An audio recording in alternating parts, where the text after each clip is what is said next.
Jerusalema ikhaya lami, ilondoloze uhambe nami, zungangishilana. Jerusalema ikhaya lami, ilondoloze uhambe nami, zungangishilana. Dawo yami ayikholana, buso wami awukholana.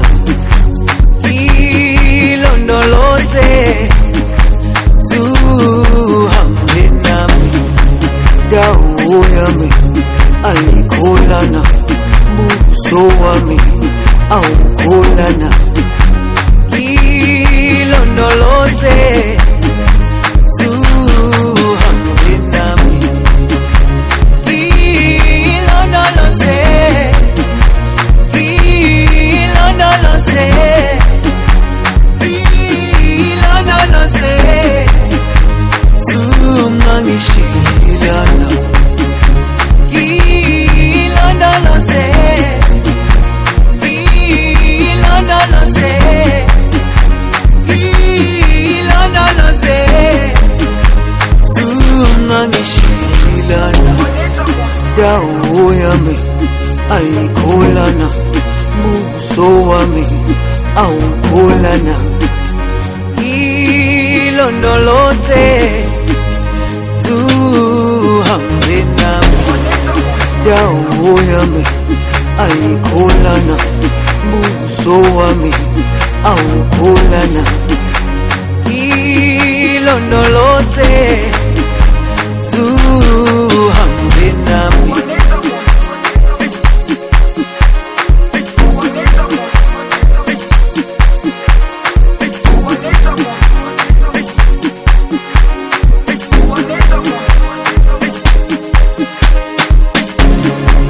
Jerusalema ikhaya lami, ilondoloze uhambe nami, zungangishilana. Jerusalema ikhaya lami, ilondoloze uhambe nami, zungangishilana. Dawo yami ayikholana, buso wami awukholana. Ilondoloze zuhambe nami.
Jerusalema ikhaya lami,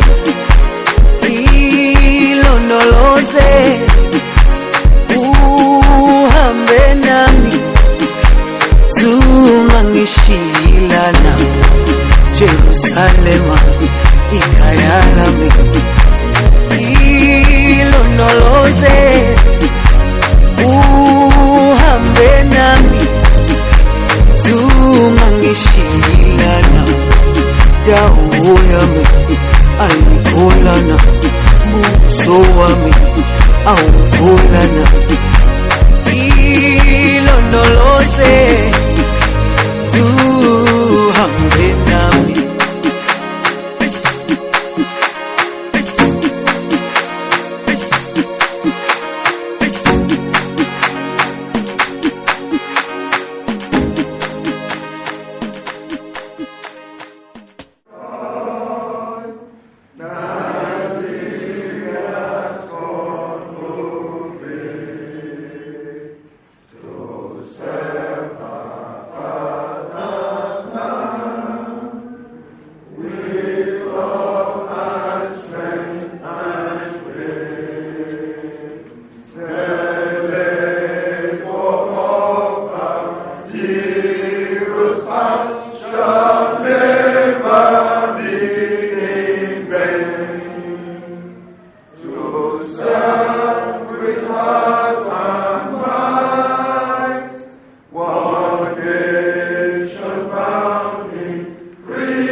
NDLEA Commander, the NDLEA. We also have Udido Enyetie. He is the Director of Nigeria Air Force. We want to apologize to the Air Force. There's a mix-up there. So there is a head, there's a leader of the team from the Air Force. The leader of the team from the Air Force. Please, can we see you now? I'm very sorry, sir. I want to correct all of that. We are having mix-up from the tech. Sorry for the mix-up, and we hope to pay for that somehow. We are very sorry about that. Rear Admiral S.K. Ibrahim, welcome to the program service to the head table.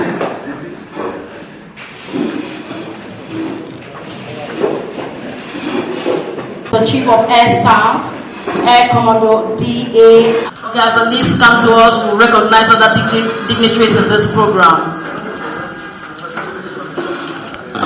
At this time, we want to invite the DG to say something to us before we continue.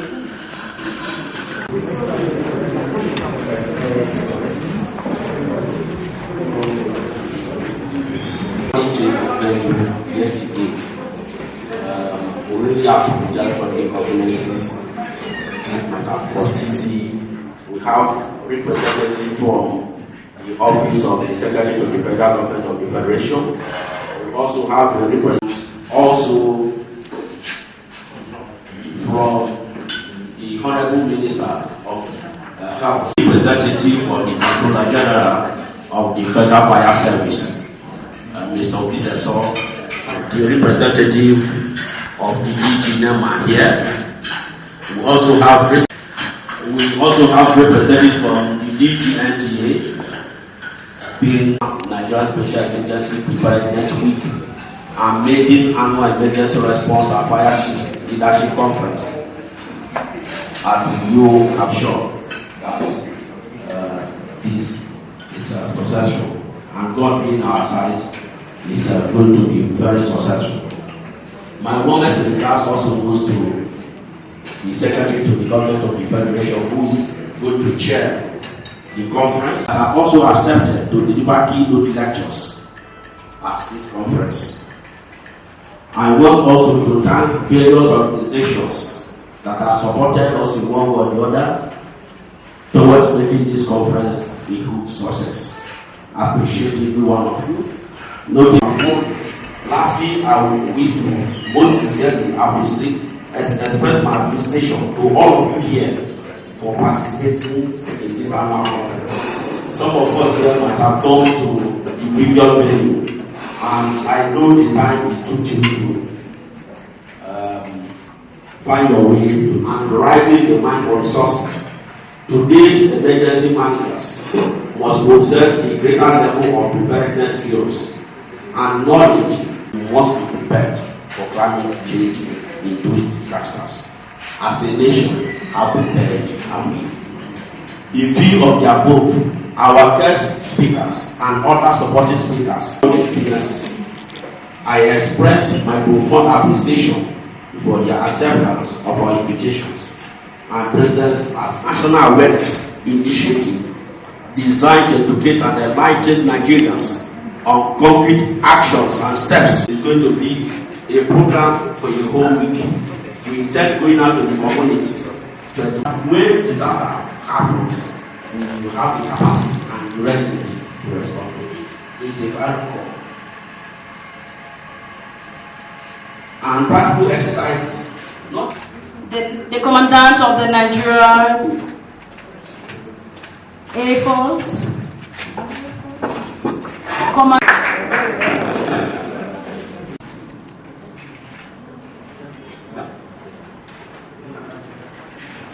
All right, we also have the representative of the Federal Fire Service here. The representative of the Federal Fire Service.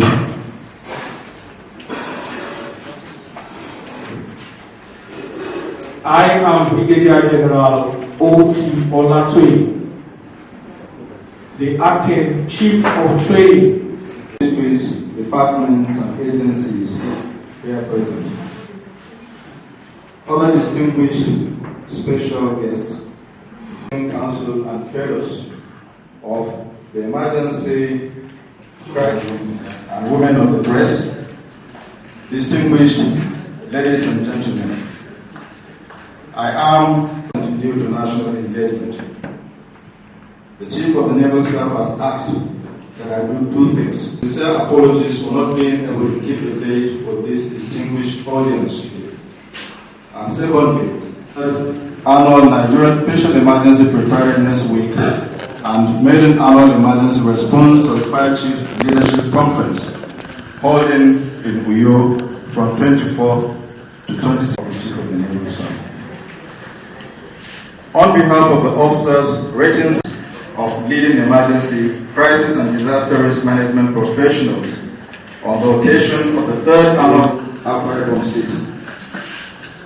You will all agree with me that this conference will not have come at a better time than now, considering the globe on the life-threatening issues that characterizes emergency, crisis and disasters.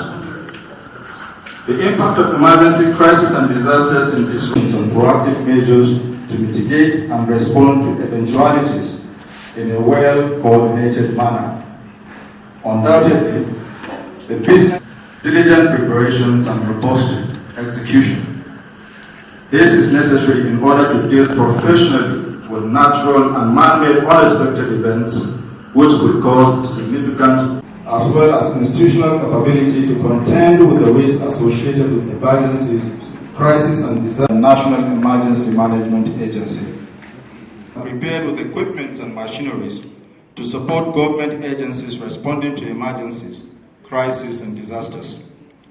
Additionally, naval medical centers are being continuously upgraded to expand their capabilities in handling victims of emergencies, crises and disasters. For instance, the Imaging Center at the Nigerian Navy refers to complex health challenges requiring difficult scans, amongst others. This has greatly enhanced the Navy's ability in crisis. The Nigerian Navy is also deepening its monitoring and evaluation of the operating systems and safety procedures of its units to handle risks associated with emergencies. And standards and naval engineering branches at the Naval Headquarters are at the forefront of ensuring that requisite standard operating procedures, exchanges of ideas, as well as wider consultations will amplify the influence of these institutes towards better management of risk and emergencies. I therefore secure and productive society. On this note, I say thank you for inviting me.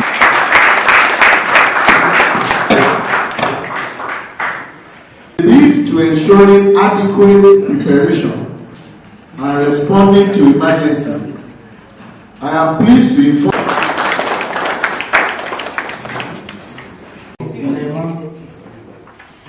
gentlemen of the press,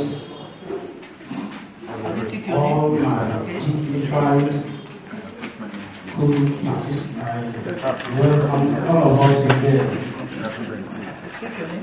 I want to quickly apologize for coming behind the scheduled time, also to the environment and material losses. Ladies and gentlemen, disasters are potential threats to national development. Poverty Reduction Agency. More importantly, there must be effective partnerships between public and private actors, comprising. We need to imbibe the principles of disaster risk reduction and inculcate a culture of prevention, and that's making our communities socially, economically, individuals, as communities, as organizations and governments at all levels to pay particular attention as well as take more at the campaign against desertification, bush burning, even gas life analyze this is given the much needed attention. Reassure us that the federal government, under the leadership of President Muhammad, to leave no stone unturned in protecting the precious lives. Thank you very much for listening. May God bless all of us. Thank you.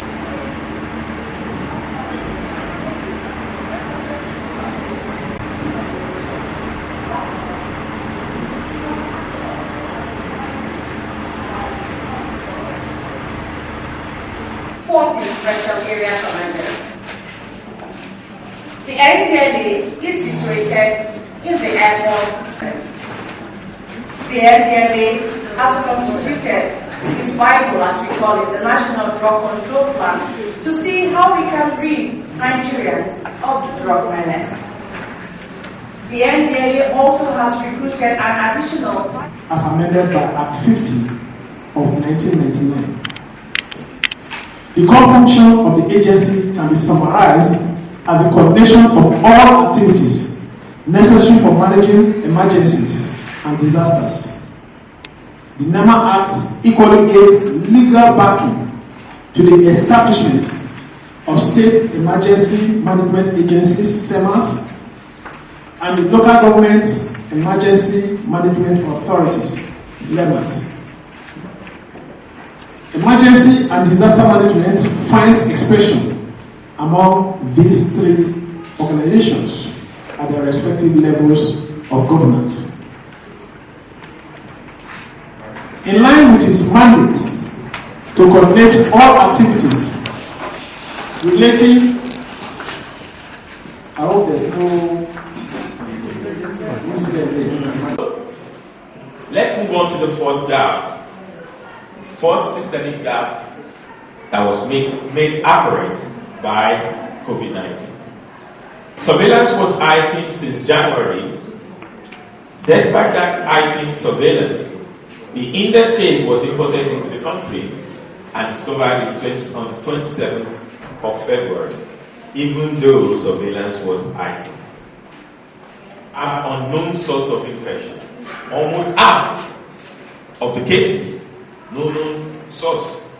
So there's a problem with our surveillance. That is the apparent conclusion there. Testing, because our borders were porous, they were able to get in, bringing in the disease and spreading it on and on. There is a gap there. We have fantastic plans on paper, but making it work is a challenge that we need to work on. In a country of 200 million people, that is not adequate. So we have key workers also complaining because in leading to the problem that we had, the crisis we had with and maybe another word has entered our vocabulary, palliative, the palliative crisis. Because we do not have adequate social safety net, this created a problem and led to a lot of damage and devastation. Air Commodore mentioned where you have to, and they would help themselves. And in helping themselves, they might jeopardize or put all of us at risk. So this is another part that was lacking. Poorly coordinated social support system led to the pent-up anger, which led to a chain reaction. And hopefully later I will explore this a little bit better to see how the issue of complex system come into place. I wanted to highlight these because it becomes apparent that a lot of kids, a lot of our young ones, did not have access to education during this period, which means we never thought about what if. So, and we are going to have to pay for the damages to the education of many of our young people going forward. So, we need to do better. If a lot of people who do not have the wherewithal to send their kids to private secondary school and primary school who are able to do online classes. Their kids have to stay at home and learn nothing. This will have implications for social mobility and human capacity development going forward. So we need to think about these as we go out of this pandemic era. We need to do better. If we want to build back better, we need to do better. Some states, they had some things around radio and TV programs to help kids to learn. But how many people have electricity during that period? So even if there is a program on the TV, if you can't buy fuel into your generator or you do not have electricity, then it's still double jeopardy. So I mentioned the gaps in the health sector and guidance. People who do the wrong thing. So we don't blame them for doing the wrong thing. We blame ourselves for not providing adequate information. And this was apparent during this pandemic. Because the ease at which false information spread is so fast that the real information was playing catch-up. The social media, how do we use the traditional media, how do we leverage them better to better inform the public? Just trying to say it as it is. Public education requires proper understanding of how to make people respond to the message.